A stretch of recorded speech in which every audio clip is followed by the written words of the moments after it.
sa sainteté. L'univers crie sa majesté.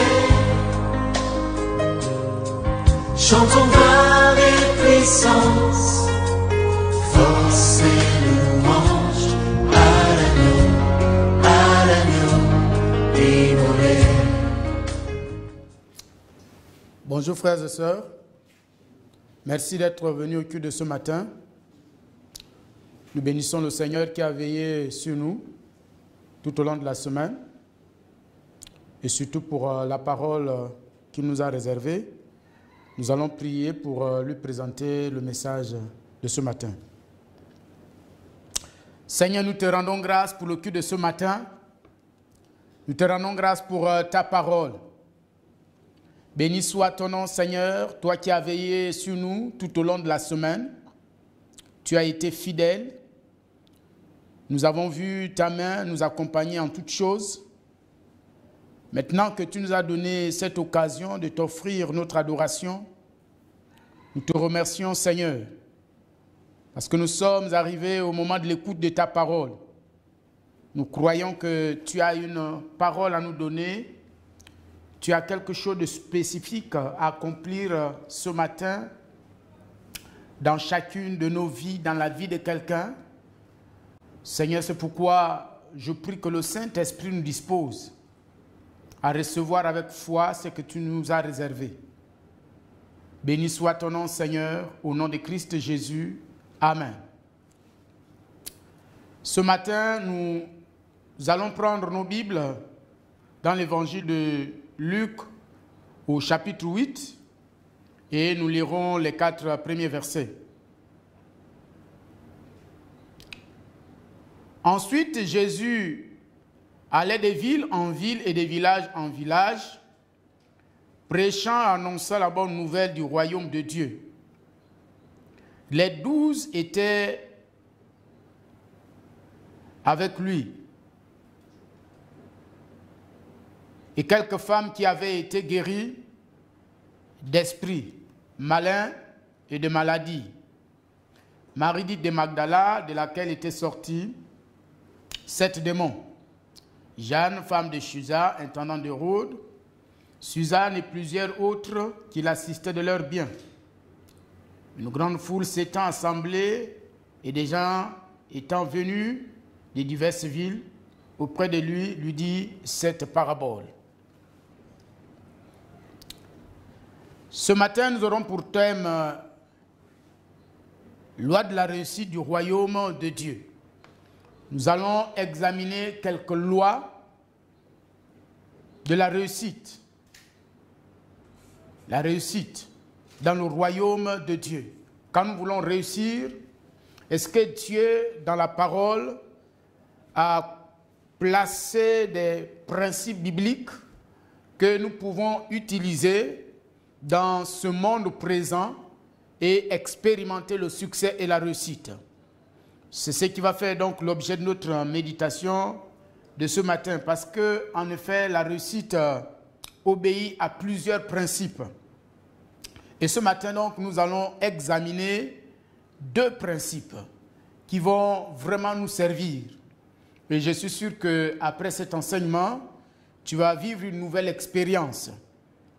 La première loi que nous allons examiner ensemble, c'est la loi de la générosité. La loi de la générosité, qu'on peut aussi appeler la loi de la sémence, qu'on peut appeler la loi de l'offrande, mais la loi de la générosité. Nous avons choisi intentionnellement générosité parce qu'à l'intérieur, il y a encore d'autres lois. Et nous allons nous intéresser à ces lois. Si nous comprenons le principe que nous allons étudier ce matin, je crois que nous serons prompts désormais à servir les autres, désormais à investir dans la vie des autres, désormais prompts à donner aux autres le meilleur. Nous allons donc lire le verset 2. Les 12 étaient avec lui et quelques femmes qui avaient été guéries d'esprits malins et de maladies. Marie dite de Magdala, de laquelle était sorti 7 démons. Donc la première loi, je disais que c'est la loi de la générosité que nous allons étudier. Et nous allons nous intéresser aussi aux lois connexes, ouais, pour comprendre la profondeur de ce principe. C'est un principe extrêmement puissant. Mais plusieurs ne réalisent pas la puissance de la loi de la générosité. Vous voyez, ces femmes avaient toutes des problèmes divers. Et puis, Jésus leur avait apporté des solutions en guérissant certaines d'entre elles et en délivrant d'autres. Donc, Jésus, après avoir constaté les problèmes, identifié les problèmes de ces femmes, nous voyons que Jésus n'a pas hésité d'investir dans la vie de ces femmes. Il n'a pas hésité de donner ce qu'il avait et qui pouvaient être des solutions durables et définitives, vous voyez, aux besoins de ces femmes. C'est pour dire quoi? C'est pour dire que quand nous donnons aux autres ce qui est sûr, il va toujours avoir des résultats énormes. Quand nous donnons aux autres notre amour, quand nous donnons aux autres notre temps, quand nous donnons aux autres notre service, nous récoltons toujours en retour. Et nous voyons ici notre Seigneur Jésus, face à ces femmes, il n'est pas resté insensible.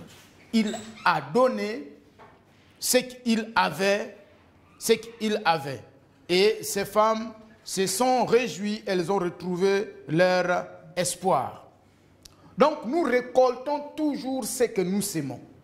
Nous récoltons toujours ce que nous sémons. Tu vas toujours récolter ce que tu sèmes. Donc sache donner avec libéralité. Quand tu as l'occasion de donner, donne de tout ton cœur. Fais-le avec joie. Fais-le même avec reconnaissance. Parce que c'est une grâce. Il y a peut-être quelqu'un de mieux que toi quelque part, qui en a plus, mais il n'a pas eu cette occasion que Dieu t'accorde de donner à l'autre. C'est pourquoi donc, quand l'occasion t'est donnée d'offrir à l'autre, donne-lui le meilleur. Ne le fais pas avec négligence. Ne le fais pas avec paresse. Ne le fais pas avec murmure. Il y a des gens, après avoir donné, ils murmurent. Ou ils donnent avec regret, ils donnent avec négligence. Non, il faut donner avec joie. Parce que celui qui donne n'est jamais dans le manque. Celui qui donne n'est jamais dans le manque. Celui qui donne n'est jamais dans le manque. Quand tu donnes, il ne va jamais te manquer quelque chose. Maintenant, je disais qu'à l'intérieur de cette loi de la générosité, et vous savez que la générosité est même un don spirituel, la libéralité, la générosité, donc cette capacité à donner surnaturellement, c'est même un don de l'esprit. À l'intérieur de la loi de la générosité, il y a une autre loi, qu'on peut aussi appeler une clé, c'est la loi de la saison. Et nous trouvons cela dans Galates 6, le verset 9.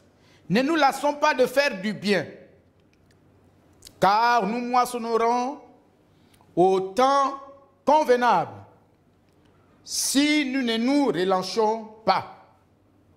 Un bien est une sémence. Un bien est une sémence que nous mettons en terre pour moissonner à la saison de la récolte. Ça, c'est important.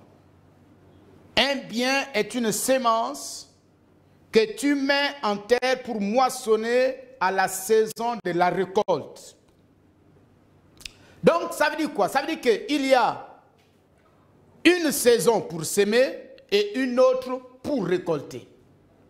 C'est pourquoi il faut savoir dans quelle saison tu te retrouves. Il faut connaître ta saison. Parfois, il y a des gens, ils sont dans la saison de la sémence où ils doivent s'aimer, mais ils veulent déjà récolter. Or, ils ne sont pas à la saison de la récolte.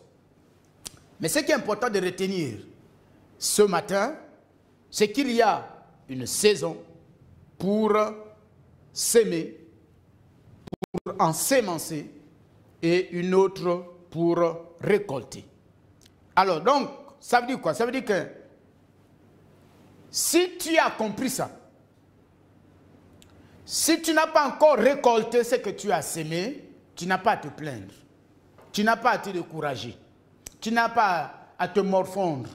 Parce qu'il y a des personnes, ils sèment, ils sèment, ils sèment. Comme ils ne récoltent pas en retour, ils sont dessus. Non, j'ai déjà beaucoup sémé, je ne vois rien, je vois les autres, ils récoltent.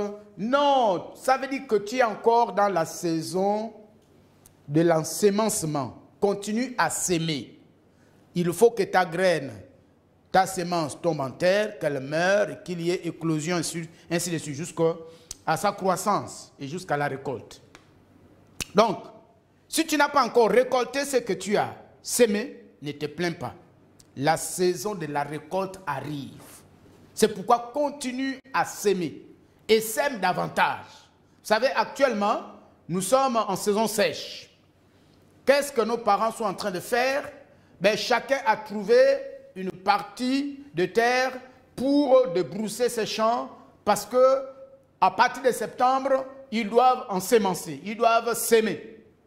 Donc tout le monde s'active, tout le monde au travail. Mais ils savent que ce n'est pas en octobre qu'ils vont récolter ce qu'ils ont sémé. Selon le type de semence, par exemple pour l'arachide, c'est à partir de décembre. Vous voyez? Donc, en fin septembre, il ne va pas se plaindre. Ou en fin octobre, commencer à dire, mais depuis septembre que j'ai mis l'arachide en terre, ben, je viens, il n'y a rien. Non, il sait qu'il y a un temps que l'arachide va prendre avant de produire. Donc, continue à semer, ne te décourage pas. Sème davantage. Donne le meilleur de toi, comme nous l'avons compris. En sémant davantage, quand va venir la récolte sera énorme, elle sera de qualité.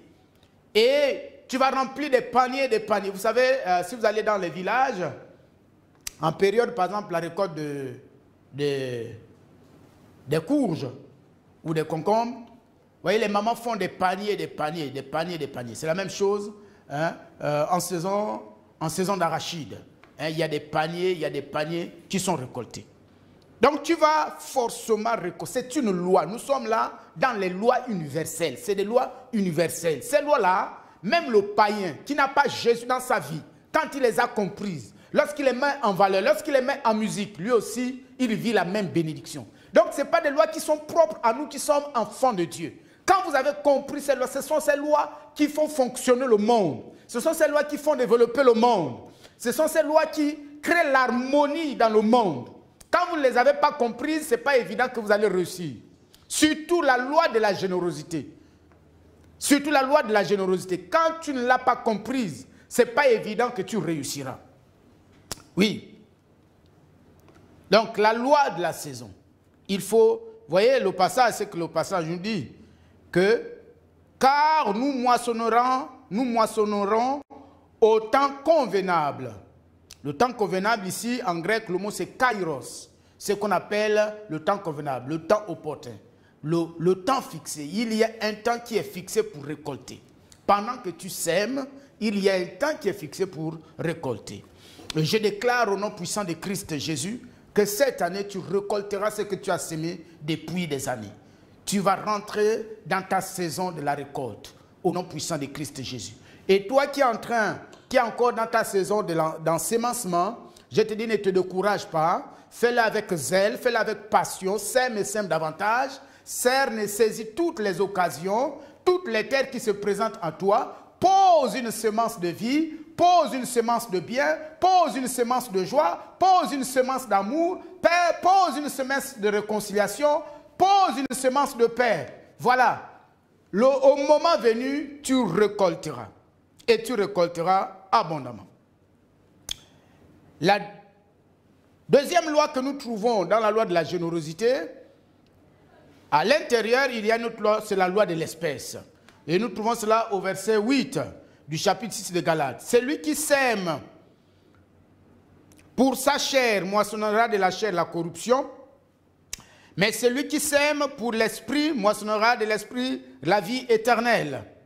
Genèse 1, le verset 24, il dit, Dieu dit que la terre produise des animaux vivants selon leur espèce, du bétail, des reptiles et des animaux terrestres selon leur espèce. Et cela fut ainsi.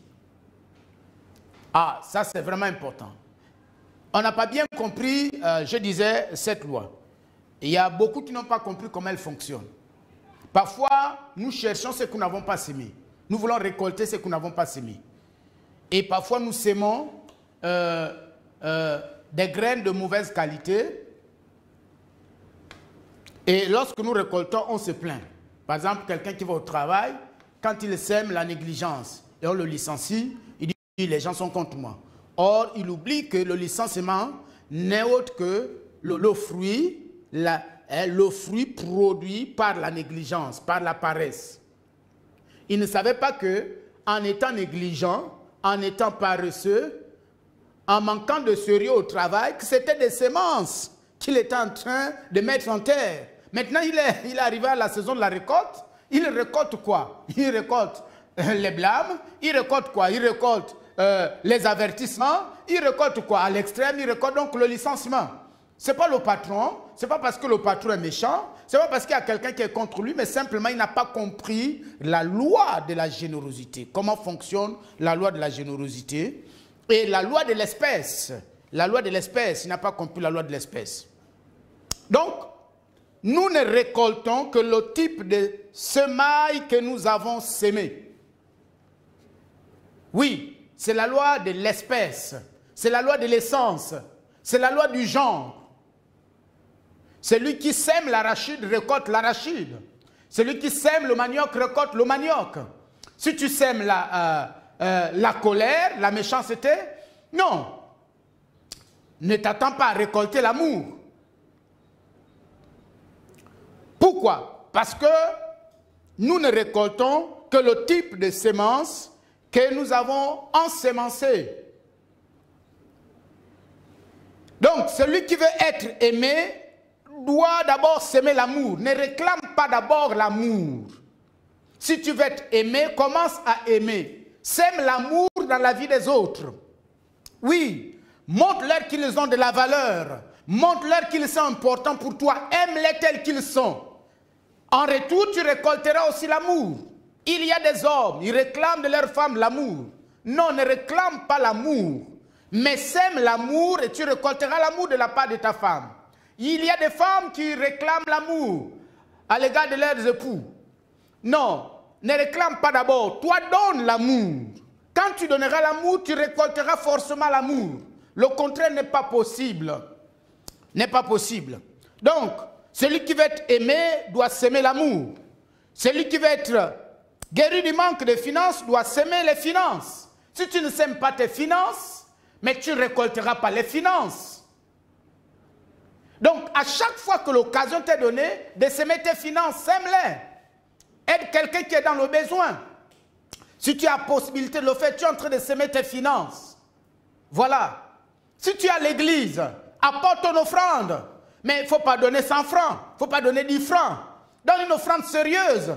Parce que quand tu donnes 100 francs, quand tu donnes 10 francs, tu ne rends pas un mauvais service à quelqu'un d'autre, c'est à toi-même. Parce que c'est ta semence. Et tu vas récolter la qualité de ta semence. Donc, quand tu veux être guéri du problème des finances, ce n'est pas la prière qui va guérir ça. Vous comprenez maintenant comment travaille aussi la prière, parce que Satan nous a menti aussi que quand tu as un problème, il faut seulement prier. Non. Il y a des problèmes qui nécessitent la prière, dont la solution c'est la prière, mais d'autres nécessitent l'application des principes spirituels, des principes. Et quand tu as saisi le principe, et pour les finances, ce qui guérit, c'est la semence. Donc quand tu veux que tes finances soient guéries, si tu veux les maîtriser, si tu veux que ça soit bien orienté, ben commence à les semer. Commence à les semer. Pourquoi? Parce que vous allez constater que c'est en l'autre que Dieu a mis le potentiel de la germination, du développement et de la reproduction. Quand vous mangez, vous voyez que ça ne produit rien. Par exemple, si vous semez l'arachide, vous avez récolté votre arachide, ben, si vous mangez toute l'arachide, ça ne va rien récolter, ça ne va rien, il n'y aura pas de reproduction, vous aurez même des problèmes à s'aimer.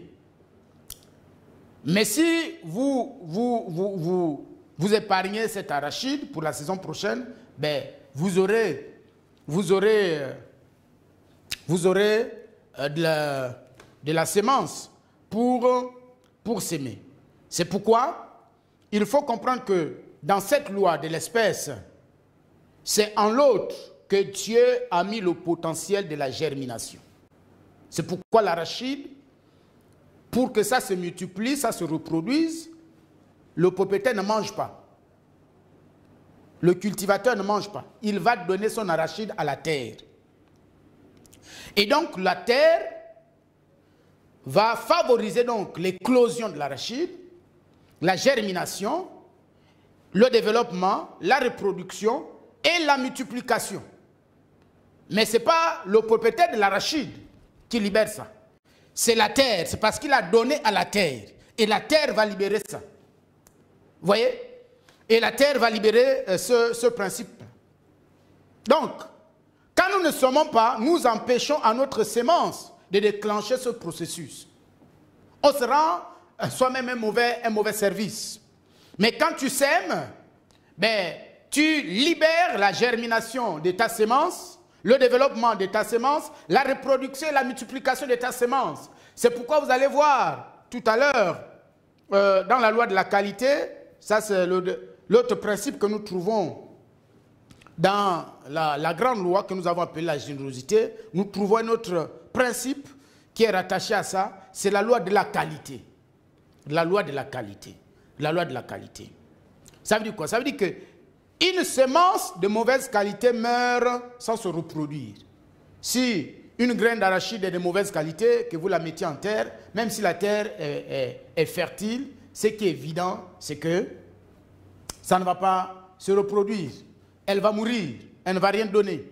C'est la même chose. Quand votre semence n'est pas de qualité, comme je disais tout à l'heure, par exemple, un ouvrier qui est négligent, qui est paresseux, qui est rebelle, qui est insoumis, ce n'est pas une semence de qualité. Cette semence va mourir, elle ne va rien produire. Ce que ça va produire, c'est la mort. Donc son licenciement, son renvoi. Donc la qualité de la semence compte beaucoup. Quand tu aimes, aime sérieusement. Ne sois pas hypocrite. Oui, parce que des fois nous faisons semblant. Il ne faut pas être dans l'hypocrisie ou le semblant. Sois sérieux. Voilà. Quand l'occasion t'est donnée de secourir quelqu'un, fais-le de tout ton cœur. Si tu as décidé de donner un vêtement à quelqu'un, ne lui donne pas un vêtement percé que toi tu ne peux plus porter. Donne-lui un vêtement de qualité. Tu récolteras un jour aussi un vêtement de qualité. Mais ne prends pas les vêtements que toi tu veux déjà jeter pour aller donner à quelqu'un. Ça veut dire que tu ne mesures pas le principe, tu ne comprends pas le principe, la loi de la sémence. Donc, la qualité de la sémence est de mise. La qualité de la sémence. C'est comme une terre de mauvaise qualité est dans l'incapacité de libérer la fertilité et la reproductivité de la sémence. La terre, il faut souvent choisir les terres. On ne sème pas pour s'aimer. Le cultivateur sait ce qu'il doit planter au bord de l'eau. Quel type de plante il faut aller mettre au bord de l'eau. Il sait quel type de plante il faut mettre en forêt, dans une grande forêt. Il sait quel type de plante il faut mettre dans une forêt secondaire. C'est important. Il faut connaître les différentes terres et le type de semence qui va avec chaque terre. Se rassurer, un, de la qualité de la semence. Deux, se rassurer de la qualité de la terre. Il y a des terres, vous semez, ça vous produit la mort. Au lieu de vous produire la vie, ça vous produit la mort. Ça tue la semence. Et vous vous demandez, mais j'ai fourni des efforts. Mais oui, le problème c'est tu n'as pas réfléchi sur la qualité de ta semence. Même le ministère, la manière dont tu te donnes à ton ministère, c'est une semence. Tu récolteras le fruit. Donc ne te plains pas, mais depuis que j'ai commencé le ministère, mais vraiment, rien ne marche. Regarde d'abord la qualité de ton ministère. Combien de temps tu passes avec le Seigneur dans la prière? Combien de temps tu passes avec le Seigneur dans la parole de Dieu? Combien de temps tu investis dans la vie des gens pour être une réponse avant de te plaindre de quoi que ce soit? La qualité de la sémence, mais aussi la qualité des terres. Et pour nous les enfants de Dieu, il y a une terre que nous ne connaissons pas. c'est la terre du royaume. C'est une terre toujours productive. C'est la terre la plus fertile du monde. La terre du royaume des cieux. Mais comme nous n'avons pas la révélation des principes du royaume, c'est la terre la plus négligée, même par nous, les enfants de Dieu. Nous qui sommes censés avoir le Saint-Esprit. Vous voyez, c'est une terre secondaire dans notre vie. Vous allez, si un parent meurt, vous allez facilement mettre 1 million dans le décès de votre parent. C'est bien, pour enterrer votre mère, enterrer votre papa, c'est bon, on ne peut pas vous reprocher cela.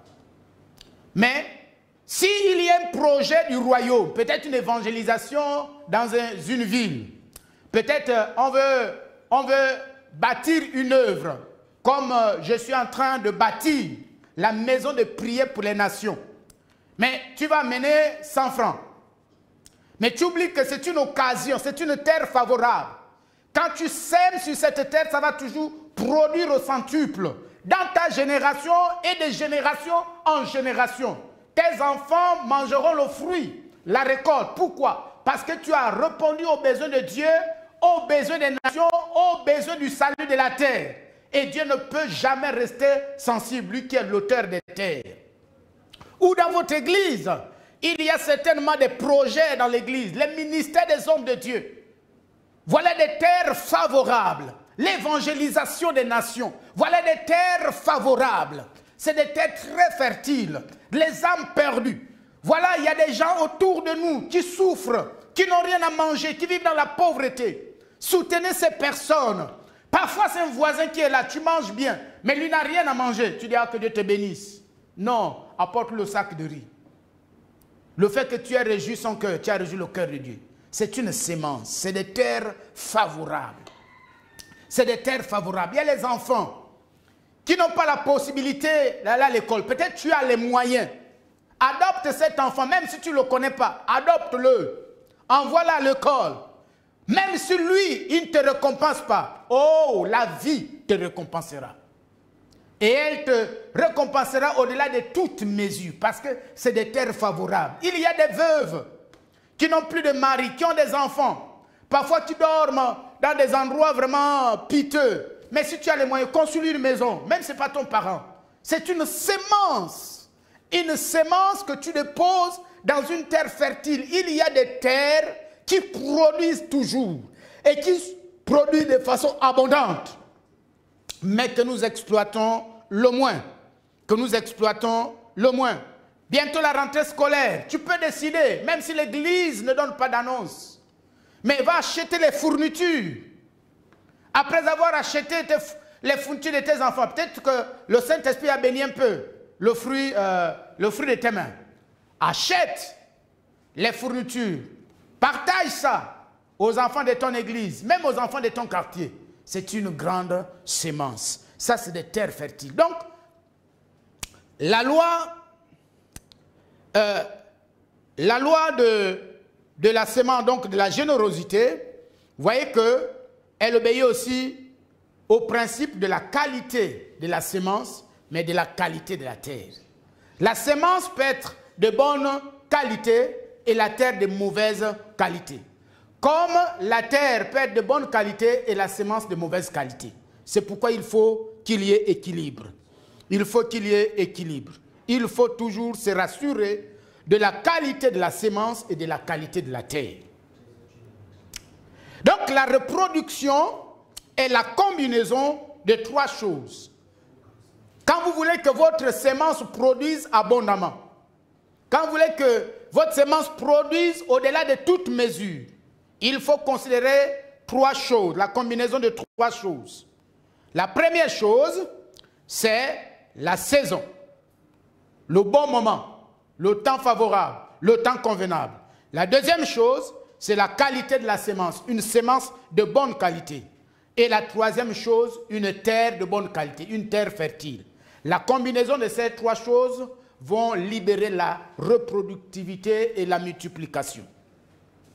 Enfin, par rapport à ce premier point, la loi de la réciprocité, on la trouve également dans la loi de la générosité. Il y a ça qui est aussi connecté à cela. Nous sommes, n'oubliez pas que c'est que nous sommes sur l'histoire de Jésus. sur l'histoire de Jésus. Jésus qui a donné à ses femmes. Et nous voyons en retour ce que Jésus a reçu. Parce qu'il a donné à ses femmes. La loi de la réciprocité, cela veut dire quoi? Ça veut dire que si nous donnons à la terre, elle nous rend forcément ce que nous lui avons donné. C'est ça la loi de la réciprocité. C'est la symétrie. Ce que tu donnes, tu vas le recevoir. Si nous donnons à la terre, elle nous rend forcément ce que nous lui avons donné. Mais si nous nous abstenons à lui donner, elle s'abstiendra aussi. C'est la loi de la réciprocité. Si celui qui donne reçoit, celui qui ne donne pas ne reçoit pas. C'est le principe. C'est pourquoi, mais malheureusement, vous voyez, l'une des choses qui appauvrit l'Afrique, c'est que l'Afrique aime recevoir.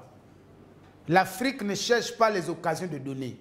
Si nous voulons que nos États soient guéris, apprenons à donner. Même entre nous, Africains, commençons à nous soutenir mutuellement, à nous donner mutuellement. Et la mentalité que nous avons développée la mentalité du recevoir. Or, la Bible dit qu'il y a plus de plaisir à donner qu'à recevoir. Pourquoi il y a plus de plaisir à donner? Parce que donner, c'est déclencher la générosité. C'est la manifestation de la générosité. Et donc là, ça libère le mouvement des saisons, ça libère le mouvement de l'espèce, ça libère le mouvement de la qualité. Et la loi de la réciprocité que nous sommes en train d'étudier. Donc si nous ne recevons pas et ne donnons pas, nous arrêtons le fonctionnement positif de la loi de la réciprocité. Quand tu ne donnes pas,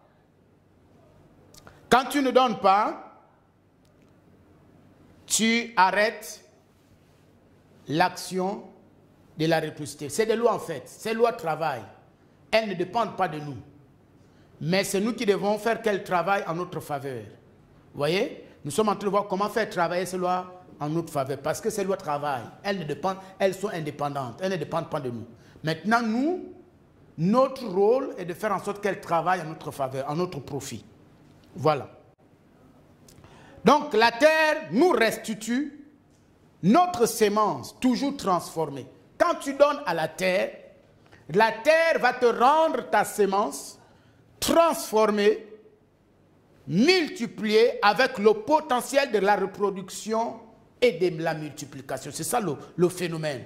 Vous voyez, vous prenez une graine d'arachide, vous mettez cela en terre, mais quand la terre va vous redonner cette graine, il n'y aura pas seulement une seule graine. Elle sera totalement transformée. Ça va te produire peut-être 20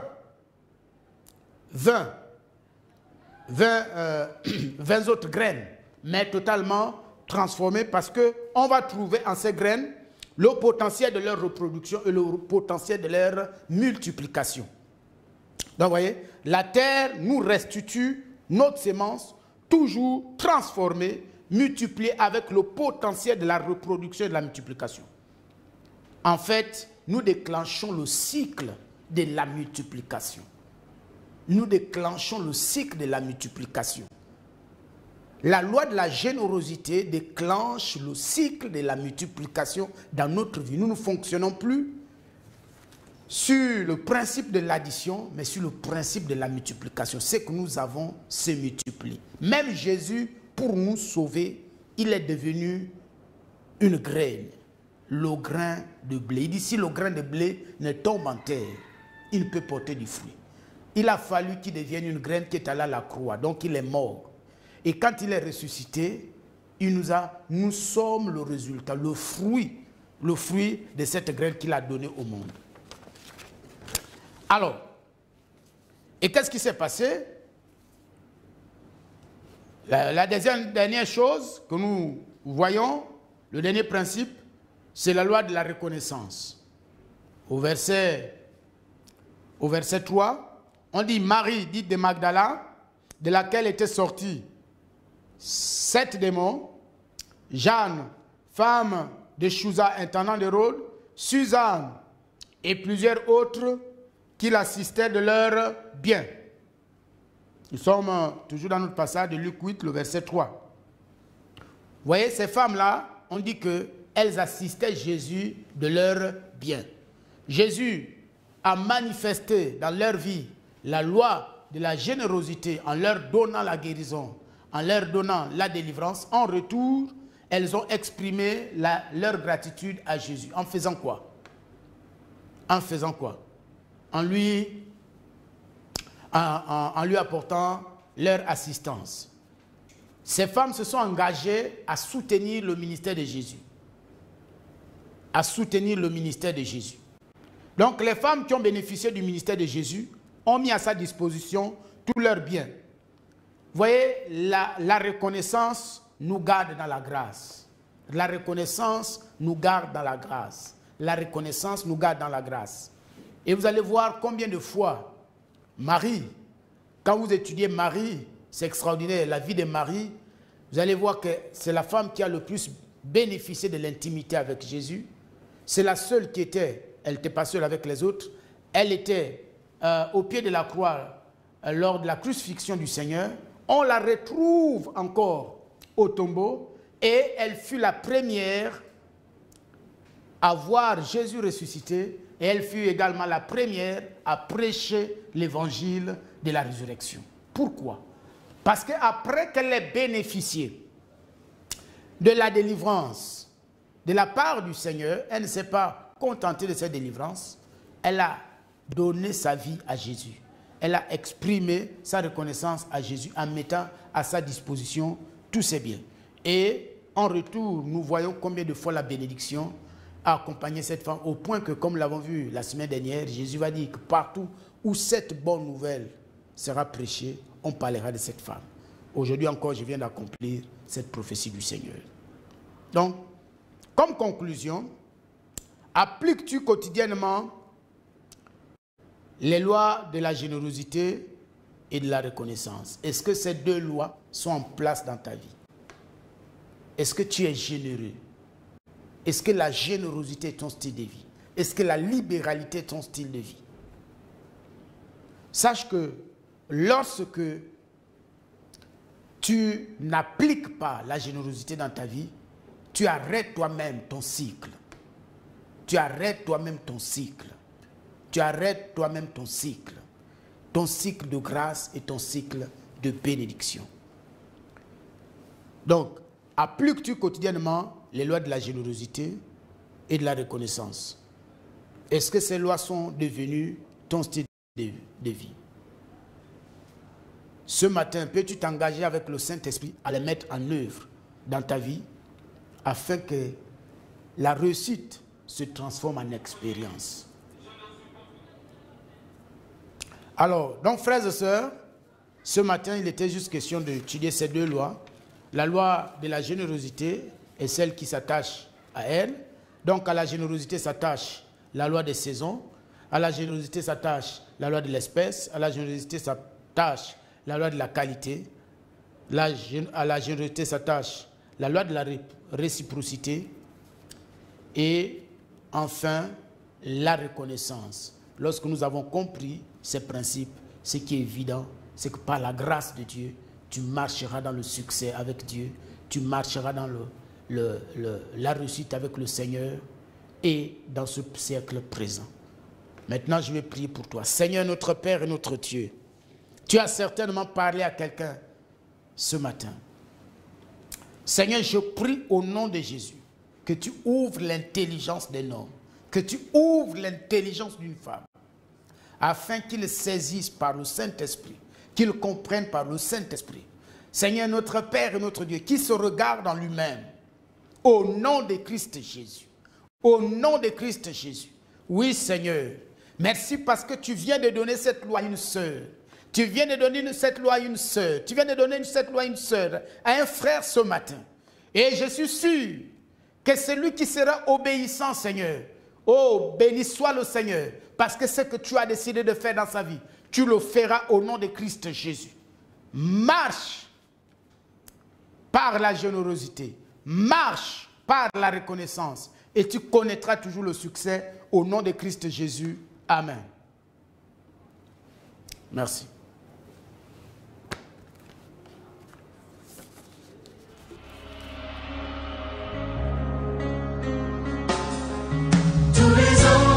Sa sainteté et puissance, force et louange. Be